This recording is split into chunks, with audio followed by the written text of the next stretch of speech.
할렐루야. 오늘 우리에게 주시는 하나님의 말씀은 마태복음 27장 45절과 46절 말씀, 우리 두 절 말씀 우리 같이 합독하도록 하겠습니다. 마태복음 27장 45절로 46절의 말씀입니다. 신약성경 마태복음 27장 45절로 46절. 저와 여러분이 한 목소리로 합독해서 읽도록 하겠습니다. 읽습니다. 시작. 제6시로부터 온 땅에 어둠이 임하여 제9시까지 계속되더니 제9시쯤에 예수께서 크게 소리질러 이르시되 엘리 엘리 라마 사박다니 하시니 이는 곧 나의 하나님 나의 하나님 어찌하여 나를 버리셨나이까 하는 뜻이라. 아멘. 오늘 이 말씀 가지고 어찌하여 나를 버리셨나이까 라는 제목으로 함께 말씀을 나누도록 하겠습니다. 여러분, 예수님이 당하신 십자가 고난 중에서 가장 큰 아픔이 있다면 무엇이었을까요? 여러분, 예수님의 그 순환의 과정, 그 걸음을 우리가 생각해 보면, 여러분, 예수님 40에 하나 감한 이 로마 병사 중에요, 죄인들을 아주 잔혹하게 채찍질하기로 유명한 그 전문 병사에게 39대의 채찍질을 맞으셨습니다. 우리가 잘 알듯이 예수님이 맞으신 채찍의 끝에는 뼈 조각, 동물의 뼈 조각 같은 것들이 박혀 있고 또 쇠 조각 같은 것들이 있어서 그 채찍을 맞으면요 살점이 떨어져 나가는 그런 큰 아픔을 겪는 예수님의 십자가였습니다. 그런데 그것이 가장 큰 아픔이었을까요? 또 우리가 예수님의 고통을 생각해 보면, 여러분, 예수님 손과 발에 못을 박아 매달리셨을 때, 여러분, 제가 전에도 말씀드렸다시피 손과 발에 이렇게 못을 박히면요 십자가에 이렇게 매달리잖아요. 그러면은 몸이 무게 때문에 아래로 처지게 되지 않습니까? 그러면은 이 폐가 눌려서 숨을 쉴 수 없게 된다고 합니다. 그래서 어떻게 되나요? 숨을 쉬기 위해서는 어떻게 해야 돼요? 두 발을 겹쳐서 못 박은 그 쇠를 지탱해서 몸을 끌어올려야지만 숨을 이렇게 한번 쉴 수 있는 것입니다. 그 예수님의 고통, 여러분, 정말 큰 고통이지만 그것이 예수님에게 있어서 가장 큰 고통이었을까요? 또 예수님 가시관을 머리에 쓰고 고통당하셨지 않습니까? 옆구리에 창을 받으시는 고통도 당하지 않으셨습니까? 또 로마 군사들과 또 사내들인 공의회에서 너가 하나님의 아들이라면 하나님이 너를 구원하시는지 보자라고 조롱하는 수많은 조롱 소리를 들으셔야 했습니다. 여러분, 우리가 예수님의 그 순환의 영화, 우리가 특별히 대표적으로 패션 오브 크라이스트 같은 영화를 보면 십자가형이 육체에 얼마나 큰 고통을 가하는 것인지, 여러분, 그 십자가의 무게만 해도요, 이미 채찍에 맞은 그 사람이 이 십자가를 틀을 들고 올라간다라는 것, 굉장한 고통이었습니다. 그래서 구레네 사람 시몬이 그것을 같이 짊어졌지 않습니까? 여러분, 우리가 예수님이 십자가에서 어떤 육체적인 고통, 아픔을 당하셨는지 의학적으로 분석해 놓은 책까지도 있습니다. 그런데 대부분의 이런 순환 과정에 대한 이야기들을 보면 어디에 초점이 맞춰져 있습니까? 예수님이 육체적으로 당하신 아픔에 모든 초점을 두고 있습니다. 그런데 여러분, 한번 생각해 보세요. 정말 예수님이 당하신 가장 큰 고통은 무엇이었을까? 바로 오늘 본문 말씀에 그 고통이 나와 있는데요, 여러분, 어떤 고통입니까? 바로 아버지 하나님으로부터 버림받으신 고통, 그 고통이 가장 큰 십자가의 고통이었음을 믿으시기를 바랍니다. 여러분, 예수님께서 겟세마네 동산에서 땀이 피가 되도록 아버지께 아버지여 할 수 있거든 이 잔을 내게서 지나가게 해달라고 3번이나 기도하셨던 이유, 그토록 고통과 고뇌에 차셔서 제자들을 데리고 올라가셔서 그 세 제자들에게 나의 아픔을 위해서 곁에서 깨어 기도해달라고 요청하신 이유, 중보해달라고 하셨던 이유 뭐였을까요? 단순히 십자가에 달려 죽임당하시고 또 육체적으로 고통당하시는 그 고통과 죽음이 두려워서가 아니고요. 여러분, 예수님이 제자들의 배신의 그 아픔 때문에 힘들어하셨을까요? 아니요. 예수님 이미 제자들이 배신할 거 다 알고 계셨습니다. 그래서 어떻게 하셨어요? 베드로, 네가 닭이 울기 전에 3번 나를 부인하리라 이미 말씀하셨잖아요. 여러분, 예수님께서는요, 제자들이 어떻게 배신할지도 다 알고 계셨어요. 여러분, 예수님이 제자들과 마지막 날 최후의 만찬을 하실 때 나의 살과 피를 나누어 먹이신 그 이유, 예수님께서 우리의 죄를 위한 대속 제물이 되시는 것이었지 않습니까? 그런데 그 대속 제물이 되신다는 것 안에는 여러분 어떤 의미가 들어있어요? 우리의 모든 죄를 짊어지시고 죽으시는 그 일, 그런데 그 죄를 짊어지셔야 했기 때문에 그 순간 하나님 아버지와 죄를 짊어진 예수님과의 관계가 끊어지는 것.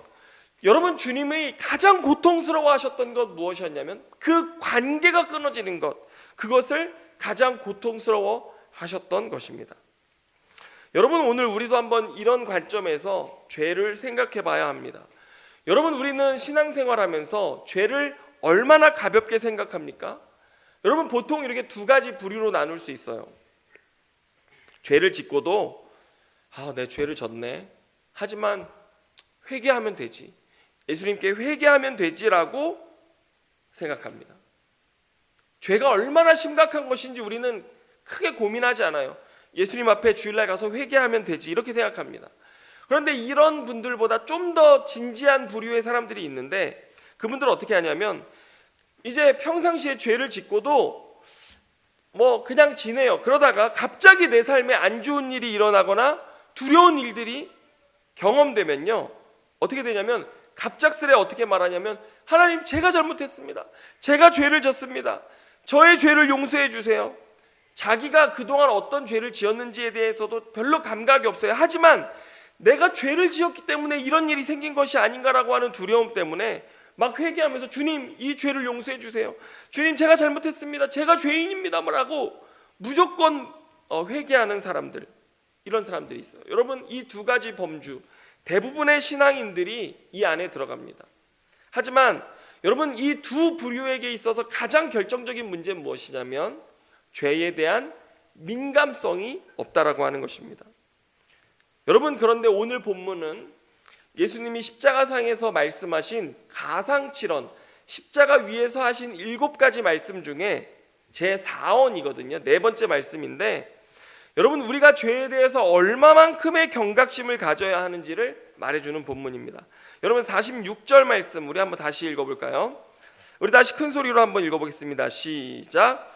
제9시쯤에 예수께서 크게 소리질러 이르시되 엘리 엘리 라마 사박다니 하시니, 이는 곧 나의 하나님 나의 하나님 어찌하여 나를 버리셨나이까 하는 뜻이라. 여러분, 하나님이 그의 아들 예수님을 버려 제물이 되게 하신 그 순간, 여러분, 전에 패션 오브 크라이스트 영화를 보면요, 가장 인상적인 대목 중에 하나가 예수님이 이렇게 십자가에 달려 돌아가시는 그 순간에 하늘에서 눈물방울이 한 방울 떨어지는 게 나와요. 여러분, 혹시 보신 기억 있습니까? 그러면서 그 눈물방울이 땅에 떨어짐과 동시에 하늘이 어두워지고 땅에 지진이 일어나는, 땅의 흔들림이 있고 사람들이 두려워하는 장면, 모습들이 나오는데, 여러분, 하나님 아버지의 마음을 얼마나 적절하게 표현했는지요. 아버지 하나님께서 우리 죄인들을 사랑하사 아들을 제물 되게 하시기까지 주님은 우리를 그토록 눈물로 사랑하셨다라고 말씀하시는 것입니다. 여러분, 한번 생각해 보십시오. 도대체 사람이 무엇이건데 하늘 아버지께서 이와 같이 우리를 사랑하시겠습니까? 여러분, 우리의 인생이 그 십자가로 말미암아 얼마나 존귀하게 되어지는지요. 또 우리의 인생이 그 십자가의 사랑, 아버지의 사랑으로 말미암아 얼마나 사랑받을 만한 인생이 되었는지요. 여러분, 이것은, 이 십자가는 얼마나 크신 아버지 하나님의 거룩하심입니까? 그래서 찬송가 563장을 보면 이런 찬양이 있죠. 예수 사랑하심은 거룩하신 말일세, 우리들은 약하나 예수 권세 많도다. 여러분, 이 고백, 예수 사랑하심은 거룩하신 말일세, 우리들은 약하나 예수 권세 많도다. 여러분, 이 고백이요, 얼마나 수많은 사람들의 입술 위에 노래되어지는지요. 여러분, 그러나 우리는 주님의 이 십자가의 사랑이 얼마나 큰지를 알면 알수록 또다시 우리가 기억해야 할 것이 있습니다. 그게 뭡니까? 죄는 얼마나 우리를 이 하나님의 사랑으로부터 끊어지게 하는지요. 여러분, 오늘 우리가 가장 두려워해야 할 것 한 가지가 있다면 그것은 바로 죄입니다. 우리가 가장 고통스러워야 해야 할 것 한 가지가 있다면 그것은 바로 이 죄로 인해 아버지와 우리의 관계가 끊어지는 것입니다. 여러분, 왜냐하면 하나님은요, 작은 죄가 있는 사람이라면 그 작은 죄 때문에라도 결코 그 죄와 함께 하실 수 없는 하나님이시기 때문에 그런 것입니다. 할렐루야. 여러분, 오늘 본문에서 예수님은요, 처음으로, 이 마태복음에서 처음으로 하나님을 아버지라고 부르지 않고 하나님이라고 부릅니다. 여러분, 제가 좀 전에 말씀드린 것처럼 겟세마네 동산에서 예수님 기도하실 때 뭐라고 기도하셨어요? 아버지라고 기도하셨습니다. 그런데 여기서 오늘 본문 이 십자가 위에서 주님은 마지막으로 하나님 앞에 부르짖는 그 부르짖음 가운데 아버지라고 하지 않으십니다. 예수님 뭐라고 하세요? 하나님이라고 하십니다. 여러분, 이게 무슨 의미냐면 정말로 아주 잠시 동안이지만 예수님이 대속죄물로 십자가에 달려 죽으시는 아주 잠시 동안의 순간이지만 예수님은 그 당시에 아주 철저히 대속죄물로서 하나님 앞에 있을 뿐 아버지와의 관계로는 십자가상에 서 계시지 못했다라는 것입니다. 왜요? 누구의 죄 때문에 그런 거예요? 바로 우리의 죄를 짊어지시는 그 죄 때문에 주님은 그 순간에 하나님을 아버지라 부르지 못하셨던 것입니다. 여러분, 제가 여러분들에게 묻고 싶습니다. 오늘 저와 여러분 한번 여러분의 신앙을 잘 생각해 보세요. 오늘 여러분과 하나님과의 관계는 아버지로서 관계하고 계십니까? 아니면 하나님으로서 관계하고 계십니까? 여러분, 이거 뉘앙스 아시겠어요? 아버지로서 관계하고 계십니까? 아니면 우리 안에 죄가 있어서 하나님을 알아요. 하지만 하나님은 하나님뿐일 뿐이지 나에게 아버지로서의 그런 가까운 감정, 관계는 없는 것이죠. 여러분, 어떠십니까? 여러분, 오늘 이 밤에 하나님을 아빠, 아버지라고 부르시는 그 하나님과의 관계로 여러분 회복하시기를 주님의 이름으로 축원합니다. 여러분, 오늘 우리에게 있어서 이 성금요일은 마치 이스라엘 백성들에게 있었던 대속죄일과도 같습니다. 1년에 한 번 있었던 이 대속죄일에 이스라엘 백성들은 하나님 앞에 나아가서요, 그날은 어떤 날이냐면 지성소로부터 제사장 그리고 백성 전체에 이르기까지 모든 백성들, 심지어 여러분 지성소까지, 성소 아니고 하나님의 보좌가 있는 지성소까지 정결케 하는 날이었습니다. 왜요? 이스라엘 백성들이 죄악 가운데 제사장을 오염시키고 제사장이 또 성소와 지성소까지 오염시키는 그런 부정함과 오염된 것들이 있어서요, 하나님께서 그날 그 피로 그 모든 백성들, 심지어 지성소까지 그 부정한 것과 오염된 것을 씻어버리는 날이었는데요. 여러분, 그날은 모든 백성이 하나님과의 언약 관계를 새롭게 하는 시간이었습니다. 매년 반복되었어요. 단 하루. 매년 그 시간, 속죄일, 대속죄일이 반복되면서 이스라엘 백성들은 끊임없이 자신들을 새롭게 하는 시간들을 가졌습니다. 여러분, 오늘 우리도 이와 같습니다. 히브리서 9장 12절 말씀을 보면 이런 말씀이 있어요. 염소와 송아지의 피로 하지 아니하고 오직 자기의 피로 영원한 속죄를 이루사 단번에 성소로 들어가셨느니라. 아멘. 여기 뭐라고 해요? 염소와 송아지의 피가 아니라 오직 자신의 피로 어떤 속죄? 영원한 속죄를 이루사 단번에 성소에 들어가셨다라고 말씀하십니다. 여러분 보세요. 전에는 죄 있는 자들 어떻게 해야 됐어요? 양과 염소를 잡아서 매번 자신의 죄를 씻어야 했습니다. 예, 유효기간이 있었어요. 그런데 예수 그리스도의 대속 제물 되신 그 은혜는요, 자신의 피로 어떤 속죄? 영원한 속죄입니다. 영원한 속죄를 예수 그리스도의 십자가의 공로로 말미암아 우리가 덧입게 되어진 것입니다. 여러분 오늘 이 밤에 이 영원한 속죄와 여러분의 믿음을 결합시키시기 바랍니다. 우리 안에 죄에 대한 죄책감, 죄로 인해 하나님과의 관계에 있어서 모든 거리끼는 것들이 있습니까? 여러분 이 밤에 회개함으로 영원한 속죄 가운데 나아가시길 바랍니다. 할렐루야. 여러분 우리에게 다른 속죄가 필요하지 않아요. 예수님이 십자가에 오늘 또 달려 죽으셔야 되는 것 아닙니다. 오직 우리는 그분이 단번에 영원히 이루어 놓으신 그 속죄 가운데 그 공로를 믿고 의지하면 우리는 그 영원한 속죄 가운데 나아가는 것입니다. 아멘입니까? 여러분 그러나 우리의 삶에 반드시 회개는 필요합니다. 뭐 예수님이 단번에 영원히 이루어 놓으셨으니 회개하지 않아도 되지 않겠나? 여러분 그것은 구원파입니다. 구원파의 잘못된 교리입니다. 여러분 우리는 회개 없는 신앙이 얼마나 위선적인 것인지를 알아야 합니다. 그래서 우리는 날마다 우리의 연약함, 우리의 죄악됨, 우리의 모습들에 대해서 끊임없이 십자가 앞에서 그 죄를 자각하고 돌이키고 회개하는 것이 필요합니다. 여러분 그래서 우리의 회개는 날마다 주님 앞에 나아가는 회개입니다. 죄에 민감해야 돼요. 오늘도 주님 더 정결하게 원합니다. 주님 오늘 이 순간마저도 주님 앞에 더 정결하게 원합니다. 주님 그렇게 순결하게 매 순간순간 주님과 동행하며 하나님 아버지 안에서 그 속죄의 은혜를 덧입어서 내가 더 정결하기를 원합니다. 더 깨끗하기를 원합니다. 하나님 앞에 더 거룩함으로 나아가기를 원합니다. 우리는 계속되는 회개를 드려야 하는 것입니다.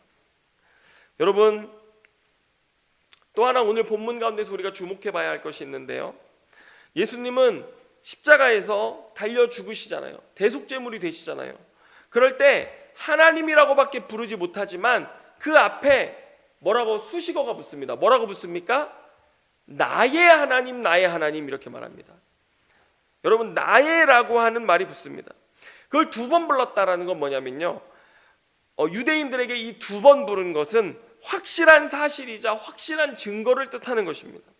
그래서 예수님은 대속제물의 자리에서 하나님을 아버지라 부르지 못하는 그 상황 속에서 하나님을 하나님으로만 불러야 하는 그 상황 속에서도 하나님을 어떤 하나님으로 붙들었어요? 나의 하나님으로 붙들었다고 하는 것입니다. 여러분 47절 보세요.